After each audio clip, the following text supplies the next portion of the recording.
and welcome back to our channel. I'm Rachel. I'm Nikki and we're the Stitch Sisters. And we are back today with a pattern review. Woo-hoo! It's been a while, hasn't it? It has. This is a special pattern review because we've special. made some amazing coats. Yes. Just in time for the spring. And I love coats in the spring because you can wear less underneath and still have a really nice fashionable coat. Yeah. It's not so much about keeping you super warm. Mm-hmm. It's about the trend of it and the style of it and the fashion of it. So that's why I like coats in the spring too. Yeah, me too. And also I really love a pop of colour. Yes. Obviously it goes with everything, and so we've both picked some key colours this season to make our coats out of, and we are so in love with them. They are every bit as good as we hoped they would be, and we can't wait to wear them. So we thought we would come on here and share all of the details with you in case you decide that you want to make them something similar, a winter coat, a spring coat, a coat to kind of transition you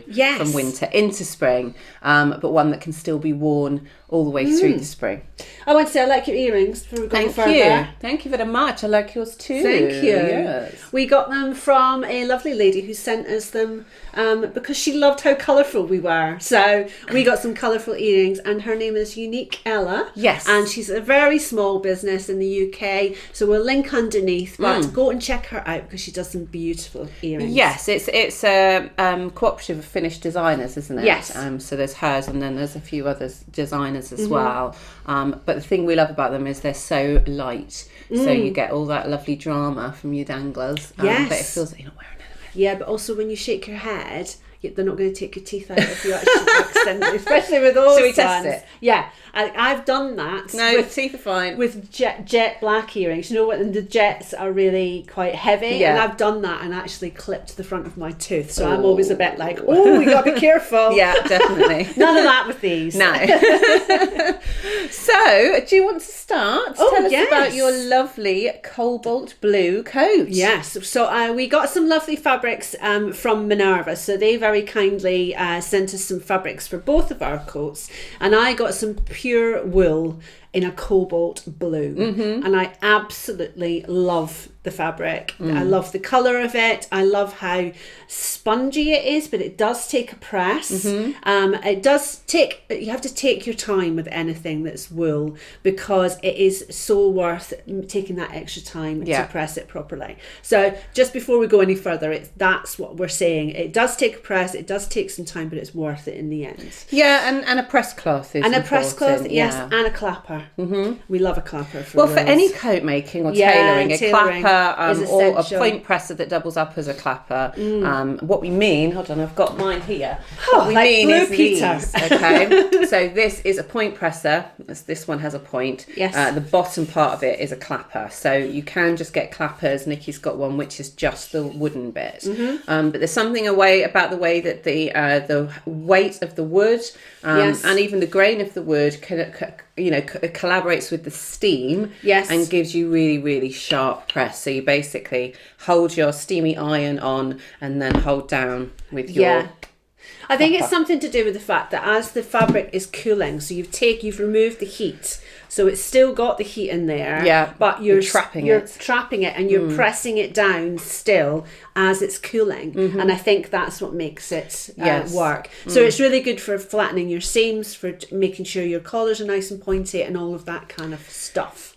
So the pattern I used for my coat was the Trend Patterns TPC 28 because it has those sleeves, and who's not going to love those sleeves? They are so special. They are just amazing, and they're even more amazing when you actually cut them. I actually, even when I was cutting out the pattern, I sent you a picture of the pattern piece going, what the hell is this? Yeah. And it's got tucks, it's got pleats, it's got darts, it's got everything you can imagine in a sleeve. If it didn't say sleeve on the pattern piece, you would never ever guess that it was a sleeve. You would never.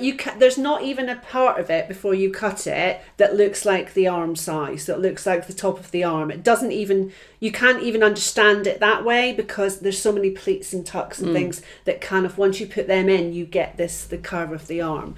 So, and what I loved about that particularly was oftentimes when you have a complex sleeve, especially with a coat, if there's a lining, oftentimes the lining is very simple. So it's kind of like they've they've given you all the volume on the outside, but the inside they've just gone for the basic shape. Not with this one. No. The lining had as many pleats and tucks and everything, so it will look just as beautiful from the inside. I think it would have to, because it's such so an complex. unusual shape, and it is created by the way that you manipulate the fabric, that if you didn't do the same with the lining, it would hang weird. So if you just had a straight sleeve inside it, it would hang really weird, and you'd never be able to connect the two. So. Yes. It was actually really well drafted. It was beautiful to construct. You do need some experience. Yeah. I would say my only criticism of the pattern was that the way that it was laid out for the instructions was quite confusing. Right. So you had numbers and like number 1, number 2, number 3, and then you had pictures corresponding to some of them, but not all of them. And sometimes it kind of like the picture intersected another number and things like that. That's kind of what you get on a commercial pattern as well, isn't it? Yeah. Although it wasn't quite as clearly laid out as a commercial pattern. I think you need a little bit of experience to construct this coat, but it's coat making. You know, you're not going to start dressmaking and go straight in to make something like this. It is for the more advanced sewer. Yeah, it's labelled as an advanced make pattern. Yes. So there are more basic coats which beginners could definitely tackle, but it's an advanced coat. It's an advanced coat, you expect it to be a little bit more tricky. Look who's down here. Look who's joining us in the sewing room today. Come and see. You want to come up? Lola. No, she's not going to come up. She just wants some attention down here. Come on, come and say hello to everybody. Okay. Come on. Lola, come on. Yay, there she is. This is Lola. You won't have seen her since she was a tiny little puppy. Yeah. And she's very big now. Yes. And outside of our family, Nikki is definitely her favourite. Yes. So, yes. That's because I give you biscuits. Yes. And lots of tummy tickles and bum rubs. Yes. So anyway, we thought, because usually we trap her in another room. Trap her sounds really cool. It sounds we cool. put her in another room whilst we film, but we thought, let's see if she's old enough and good enough now. And aren't you being a good girl? She's a good Aren't girl. you being a good girl? She's definitely less noisy than Maisie. Maisie makes a lot more noise when we're filming. Well, she loves looking out the window, and we're filming in front of the window, so she's quite happy just kind of seeing what's out there. But so, God help us if a bird lands on the lawn, because then there'll be a lot of barking. So if you hear something, you know it's Lola. Yes, so she's going to sit down here and warm my feet. Wet chops now. Oh, lovely. The gift that keeps on giving, aren't you? Other thing I liked about it was the giant Welt Pockets. Or when I constructed them, and they were so nicely done. The instructions were so well done for the Welt Pocket. It's one of the first things that you do, but I loved the big size of it. I mean, it's a giant welt. Is, yeah. And it was mostly, well, not mostly, but it was finished off by hand. And I think I like that about this pattern. There were lots of pieces that were hand sewn as well, and so it just means that you can take your time and get that accuracy and make sure that your stitches are invisible and everything like that. So I really liked that as well. And the shape of it is really nice. The length and everything has turned out fine. In hindsight, I might have, if I made it again, I may well make the sleeves a little bit longer. Okay. They are meant to be sort of bracelet length, but they're slightly shorter than that. I think they are meant to be short. Everyone I've seen it on, it looks like a 3/4 length sleeve to me. Oh, maybe. The ones I've looked at, they seem slightly longer, but then it may just be that they're shorter than me. Yeah, absolutely. So it's absolutely fine, and that's what I mean about it being a spring coat. I haven't put buttons on it intentionally because I wouldn't button it up. I just want it to be loose, and the fact that it's got these shorter sleeves means that it can be that kind of transitional garment that can get you between sort of like winter and spring. Yeah. So all in all, I absolutely loved it. I loved making it. I loved getting sort of stuck into another amazing, in-depth, complicated make. Yes. And I really enjoyed doing it a little bit at a time. That's the way I did it. But it came together really nicely. The only issue I had with the fabric was the lining. Yeah. So, and you had the I same. had the same, yes. I'll let Rachel tell you about hers. But is it Bemberg? Yeah, it's a Cupro? Bemberg Cupro lining, which is a recycled fabric and not one that we've used before. No. It just reacted slightly differently to how we were expecting. It kind of moves and grows and makes it very, very difficult to, when you've got, because obviously you've manipulated a coat loads, especially with all of the turning it in and out and all that kind of thing, whilst you're getting to that stage. And they're both large coats, so you're talking about turning a big thing over and over and over again. And there's a big difference between the coat fabric and the lining fabric. Yes, yeah. And I think maybe it was that. I don't know whether it would be better as a lining inside a blazer or something. I mean, don't get me wrong, it is beautiful and it feels amazing. It's like sewing with silk. It's you so want to wrap yourself in luxurious. it. You want bed sheets in it. But it does have this tendency to grow and to move. And even when you kind of stroke the fabric, you can see it rippling and moving away from your hand as you move your hand down. Yeah. And as a sewer, you'll know what that sort of feels like, so you can feel the amount of movement in it.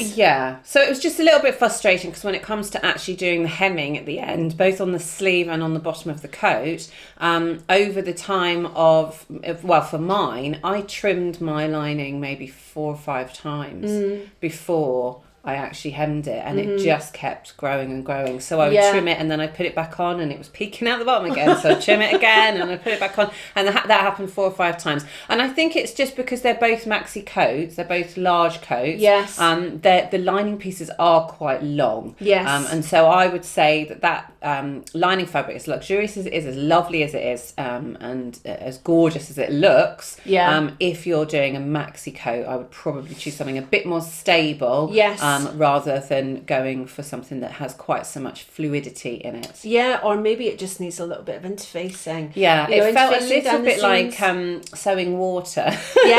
Oil, I was going to say. It's like sewing oil. It's got that kind of like sheen and you don't quite know what it's doing. Yeah. I think mine wasn't quite as bad as yours, but I think because I was lucky enough to have those massive cuffs on mine, and my lining is so far up my sleeve.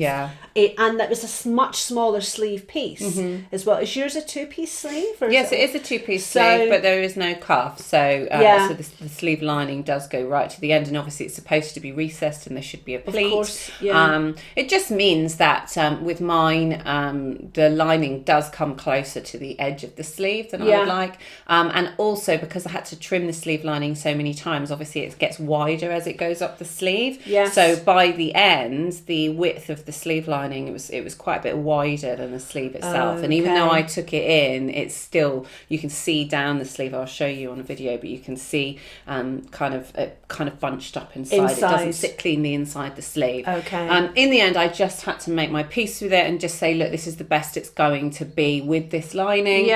So I'm okay with it. Once I start styling it and wearing it, I know I'll be totally in love with it. But it was just the frustration in the moment of trying to. I spent several days on just trying to sort the lining out. Trying to make it perfect is really hard, isn't it? Especially when it's just not cooperating. Yeah.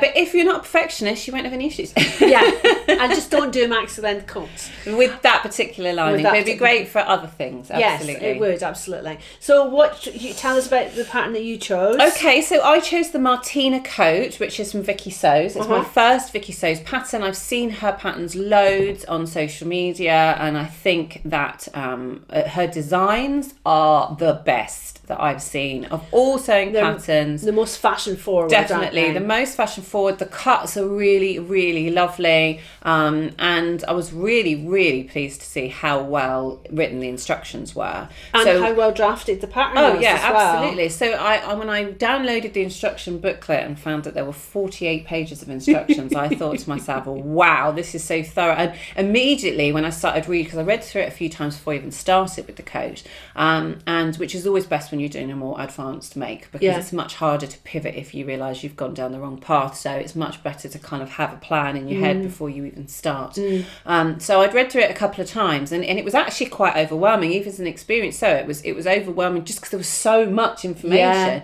And usually with me, I can read through a pattern, I can visualise it all in my head, and with some patterns I wouldn't even need to consult the instructions again, because I've got a clear idea in my head of how I'm going to make it. Whereas with this, I would have been able to memorize sections of it, but I would have really struggled. I couldn't visualize the whole thing from start to finish because it was a lot more complex. But before, it's not about the complexity of the sewing. It's just how thorough the instructions are. Every single thing is mentioned in so much detail, to the point where every seam it will tell you to pin it, to baste it, to press it, to stitch it, to, you know, it doesn't just assume that you know to do those things. Every single stage tells you to do all of those things. And you had a lot of basting stitches, a lot of hand basting stitches. So it's proper tailoring. There's loads of hand basting, there's loads of the seams given very specific instructions, but things that I'd never done before, which I think produced brilliant results. So for instance, on the sleeve, so you've got, once the sleeve was inset into the armhole, it basically said that for 7 centimetres either side of the top notch, press that open, and then underneath it, you press that towards, I can't remember now whether it's towards the bodice or whether it's towards the sleeve, but press it to one side. Yeah. And that just produced so much cleaner a shoulder seam. Really? Just the way that the shoulder seam goes into the sleeve is barely visible. And just little things like that. There were so many of them that I just thought, oh, wow. Another thing that I was really impressed by, it was a completely different construction method to any that I'd done before with a coat, because you actually attach the facing way sooner. So the main thing is you do your welt pockets in your front. Yeah. You do your darts. Incidentally, the shoulder dart was a reinforced dart, which meant sewing extra strips onto each leg of the dart before you sew the dart. Which did take a few reads to get my head around, because I couldn't work out why I was doing it. So I'm going, well, okay, well, I'll lay that on there, but why am I doing this? It's giving you more structure in the shoulder. And actually, because the fabric that I chose, it's a boiled wool viscose, and it's perfect transition coat because it's boiled wool, but it's quite thin. Yeah. And it's quite drapey. It's just going to be, in terms of warmth and thing, it's going to be really nice. If it's too cold, I can wear a jumper underneath it. Yeah. But if it's warm, I would still be able to wear it with a t-shirt underneath, and it wouldn't be too much. So it's really great in that sense. But because it is a thinner fabric, and it did stretch, it had quite a lot of stretch in the fabric. Yeah. If I hadn't have had that reinforced dart, I think it would have looked a little kind of, not necessarily warped, but it wouldn't look as sharp as it does. Right. It maybe would have fallen a bit heavier. And it would have put pressure on the shoulder seam and everything else. So I really enjoyed that. But then also the other thing was that once you've then done the dart and you've done the welt pocket, the next thing to do is actually to attach your front facing. Now, normally what you would do is you would attach your fronts to your backs, and then you'd attach your collar, and then you'd join your facing to your back facing, and then you'd put all of that over the top of the collar. Or some patterns you even add the lining to the facing and before you then attach it. Yeah. But with this one, you add the front facing just to that front seam, so where your kind of the edge of your lapel is. And what that allows you to do is to have complete control when it comes to sorting out where your seam's going to go. So there's a notch provided for from above the notch, the seam is towards the lapel, and underneath it's towards it might be the other way around, towards the coat. But because you are still working on a flat piece, that's so easy to do. And the understitching and using a clapper and getting it all nice and really, really sharp worked brilliantly. I see what you mean about the level of detail. Yeah, good. Sort of telling you in which way to press the seams. Well. Really, really interesting. Another thing that I really liked was the amount of catch stitches inside the garment. Yes. So the collar is a good example of that. So let's say, you've sewn the collar. So you've got the main collar piece is the over collar and the upper collar and the under collar, and you sew the top edge, the outside edge of the collar first, so that you can then understitch it and again flatten it. But then you cut the seam right down, and then you pinch the two layers of the collar together with the seam inside, and you do a catch stitch. And what that does is there's still movement in it, but it stops it from opening up completely, which means you get a really nice sharp edge around the collar. You also also do that on the facing. So once you've done your understitching, you then do a catch stitch all the way down the front edge of the coat. So there's so many little things like that. You can tell I'm excited. I just love anything like that. Things that I've not seen before. I love the...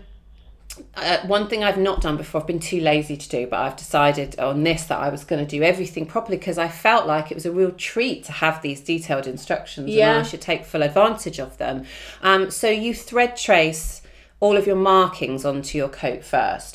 So you thread trace the centre front. So you know at any point exactly how things are supposed to be lining up, and you can check at various stages. You thread trace the roll line so that you can make sure that your revere happens in the right place. And those kind of things are just kind of really useful, really handy to have.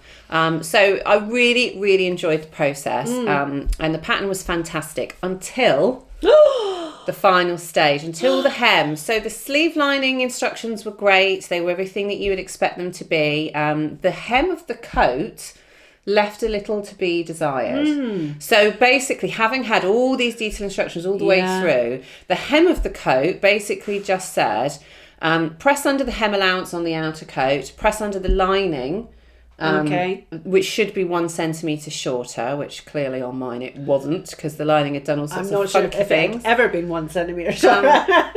And then you go inside the coat, you hand baste them together, so that you know they're in the right position. Then you machine stitch it, and then you turn it through. Basically, that's what it says. What it doesn't give you any instructions on is how you should deal. So it does actually say when it comes to the facing, which is obviously the coat fabric, not the lining, and also the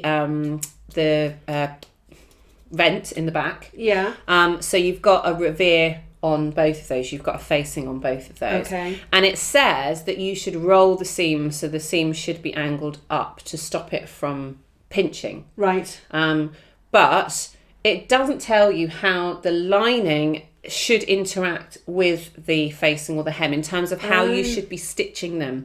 So you're ending up with quite a lot of bulk in both of those, and it feels like it shouldn't be there. It feels like you should have nice mitered corners there or something like that, and I was surprised that bit was kind of glossed over, almost as if they'd run out of energy or time. Yeah, well, after 45 pages of instructions, maybe they did. But it's a bit of a disappointment, because that's the kind of thing that by the time you get to the end, you have to finish the hem off properly, because it can affect so much of the look of the coat. Yeah, absolutely. And the thing is that in the end, because of the lining issues that I had, so it's supposed to be one of those hems where it's turned up and the lining is turned up and there's a pleat, so basically the seam is above where it's falling at the bottom of the coat. But because my lining is so crazy, it's not staying there. It's falling down lower and lower. So in the end, what I've had to do is I've had to blind stitch, try to do it as invisibly as possible, to the hem of the coat up to keep that lining up. And I'm disappointed with it because you can see these tiny little dimples where I've done this. You can't see the stitches. I tried to keep them as loose as possible so that you didn't actually see the dimples, but you can still see them. And that's annoying me. But I'm living with it for now. I'm going to wear the coat for a couple of weeks. If it bothers me, I haven't closed the hole in my lining and my sleeve, because if it bothers me, I'm going to go back in and I'm going to fix it. I don't know how, but maybe after the linings had some more time to hang and all that kind of stuff, you'll be able to see the coat's behind me on my mannequin still. There she is. Because I'm leaving it hanging for as long as possible. So that if it does any more growing, then I can do some more trimming before I then redo the hem. But I might decide that I love it and I don't need to do that. And sometimes those stitches just need you to actually wear the coat, so that you're actually moving it's moving into different environments and stuff like that, and they will give and they'll disappear slightly. Absolutely. And maybe with you wearing it, you won't notice it quite as much. Maybe. I love the fabric. The fabric is gorgeous. The colour is gorgeous. It was a slightly deeper fuchsia than I was expecting, but actually I think I really like that. Because when I then pair it with a hot pink, you're getting these nice tonal differences, but they work really nicely together, whereas Yes. if everything was the same shade of hot pink, it might feel a bit much. Yeah. So I like the fact that it's that slightly deeper shade, so Yeah. everything else in my wardrobe that is hot pink, I can still wear it with it and it doesn't look like too much. So it's a lovely fabric. I would definitely recommend it if you're looking for a lighter weight coat that Yes. still feels like wool, but is definitely a lighter version. It was a boiled wool viscose. That's wasn't it? right, That's yeah. right. Mhm. So that's everything I think that you might want to know. Yes, that's everything. I have actually gone ahead and bought a VikiSews shirt pattern. Oh, lovely. Because I was so inspired by Rachel's description of how thorough these patterns were that I thought, I wonder how her other tailoring kind of compares. So I haven't even started. I've printed it. That's as far as I've got. Yeah. But I think it would be really interesting to kind of see if it's just coats or if it transfers over to everything else. If you've ever I would sewn imagine it VikiSews, does. I would imagine it does, because it's kind of, the coats are the most trickiest thing. But let us know if you've had any experiences with VikiSews, with whether you love their patterns, whether you've sewn any. We would love to hear, because they are still fairly new to the UK. They're prolific, so there are people making them. But I think it's our. We've popped our cherry with VikiSews now. I feel like I want to do one of everything. I want to do a blazer. I want to do some tailored trousers. I want to do a shirt. Any kind of tailoring. I just think it's like having a sewing lesson in a pattern. And if you can teach us, you win. But I mean, it's like, it just goes to show that with sewing, you never stop learning, and everybody trains in a different way. And I wasn't professionally trained, so I really, really appreciate benefiting from the knowledge of someone who is. But I could easily have gone to a tailoring course and not learnt some of those things, because a lot of the time it's personal techniques, isn't it? It's somebody's preferred way of doing something after years and years and years of doing it. And they're not all the same. So I love learning new techniques, and it gets me really excited. Yes. So we'll have to make the shirt together. Yes, we can make the shirts. Definitely want to make an oversized blazer. I also have got my eye on their cropped blazer, wide trouser combo. The suit. From probably a year, maybe 2 years ago now. But I just love that. So I definitely have my eyes on that at some stage. Okay. So lots more to come. Lots more to come. So we're going to leave you with some lovely prancy pictures as always, so you can see all the details and see us in our coats. We really enjoyed bringing you a pattern review. It seems like it's been a long time coming. Yes. But we'll have lots more fun videos coming for you soon. Yes, and a big thank you to Minerva for providing us with the fabric. Yes. It's absolutely gorgeous, and we felt very spoilt. Yes, we did. So we'll leave you with some pictures, and we'll see you next time. Okay, bye. Bye.